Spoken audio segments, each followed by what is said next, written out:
আমরা দেখতে পাচ্ছি জাতীয় ঐক্যমত্য কমিশনে আজকে বিএনপি একটি জাতীয় ইস্যুতে বয়কট করেছে ঐক্যমত্য কমিশনের মিটিংকে। আপনারা দেখতে পাচ্ছেন যে এখানে যে আমাদের বিসিএস পরীক্ষা, পিএসসি পরীক্ষা, দুদক, মহাহিসাব নিয়ন্ত্রক, এছাড়াও আরও যে সাংবিধানিক প্রতিষ্ঠানগুলো রয়েছে সেগুলো একটি স্বাধীন কমিশনের মাধ্যমে নিয়োগ প্রক্রিয়ার জন্য আমরা যে দাবি জানিয়েছি এবং ঐক্যমত্য কমিশন যে প্রস্তাব করেছে সেটির সরাসরি বিরোধিতা করে বিএনপি স্থায়ী কমিটির সদস্য সালাউদ্দিন আহমেদ আজকে এই ঐক্যমত্য কমিশন বয়কট করেছেন। আমরা এই ঐক্যমত্য কমিশন বয়কটের ঘটনাটিকে আমরা গভীর উদ্বেগের সাথে লক্ষ্য করছি। আমরা এ নিয়ে শঙ্কিত। আপনারা জানেন বর্তমান যে নিয়ম রয়েছে এই নিয়মে এই সাংবিধানিক প্রতিষ্ঠানগুলোতে সরাসরি প্রধানমন্ত্রী এবং রাষ্ট্রপতির হস্তক্ষেপে পরীক্ষা নেওয়া হয়, ভাইবা নেওয়া হয় এবং ভাইবা বোর্ডের সদস্য মনোনীত করা হয়।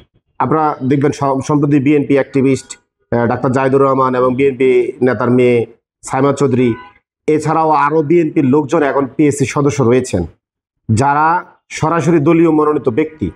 আমরা চেয়েছিলাম একটি স্বাধীন কমিশনের মাধ্যমে এই যারা নিয়োগ বোর্ডে থাকবেন এবং এই প্রতিষ্ঠানগুলো পরিচালনা করবেন এবং এগুলো রক্ষণাবেক্ষণ করবেন তারা স্বাধীন ব্যক্তি হবেন এবং তাদের নিয়োগ প্রক্রিয়া থেকে শুরু করে সব কিছু স্বাধীন সত্তার মধ্যে হবে। কিন্তু আমরা দেখলাম বিএনপি এই প্রস্তাবে রাজি নয়। তারা চায় সরাসরি প্রধানমন্ত্রীর হস্তক্ষেপে নিয়োগ হোক, রাষ্ট্রপতির হস্তক্ষেপে নিয়োগ হোক। আমরা এই অতীত অভিজ্ঞতা থেকে দেখেছি ছাত্রলীগের নেতাদেরকে কিভাবে ভুয়া মুক্তিযুদ্ধ সার্টিফিকেট দিয়ে বিশেষ ক্যাডার বাড়ানো হতো, কিভাবে ভুয়া মুক্তিযুদ্ধ দিয়ে সারা বাংলাদেশের আওয়ামী লীগ নেতাদেরকে এই বিভিন্ন চাকরিতে পুনর্বাসন করা হতো। আমরা বিএনপির সময়ও দেখেছি বগুড়া আজিজুল হক কলেজ থেকে ২৬ জন পুলিশের এসপি নিয়োগের ঘটনা, যেগুলো ছিল সরাসরি এই সাংবিধানিক প্রতিষ্ঠানগুলোকে কলুষিত করার একটি বড় প্রমাণ।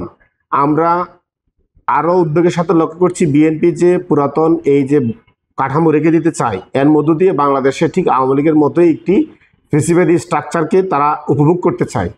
আমরা যদি এই ফেসিবাদী কাঠামো রেখে দিতে চাই তাহলে যে বৈষম্যের বিরুদ্ধে, এই সংস্কারের পক্ষে আন্দোলন শুরু হয়েছিল সারা বাংলাদেশে, তাহলে তো এই ২০০০ ছাত্র জনতার জীবন দেওয়ার কোনো মানে হয় না।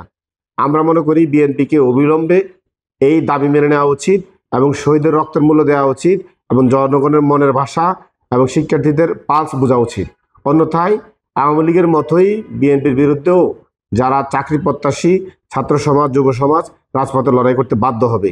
যদি বিএনপি আগের মতোই এই প্রধানমন্ত্রীর হস্তক্ষেপ এবং রাষ্ট্রপতির হস্তক্ষেপে এই সমস্ত সাংবিধানিক প্রতিষ্ঠানগুলোকে পকেটস্থ করার জন্য বা পকেট কমিটি করার জন্য চেষ্টা করে, আমি দেশবাসীকে আহ্বান জানাবো আপনারা এই সমস্ত সাংবিধানিক প্রতিষ্ঠানকে নিরপেক্ষ রাখার জন্য আপনারা আপনাদের ভয়েস রেজ করুন, আপনাদের প্রতিবাদ জারি রাখুন। ইনশাল্লাহ বাংলাদেশ আর পিছনে তাকাবে না যদি আপনারা সবাই সাথে থাকেন। বান্ডেল থাকলে প্রতি সেনমানিতে টাকা বাঁচবে। বিকাশ সেনমানি বান্ডেল কিনে জিতুন প্রতি লেনদেনে।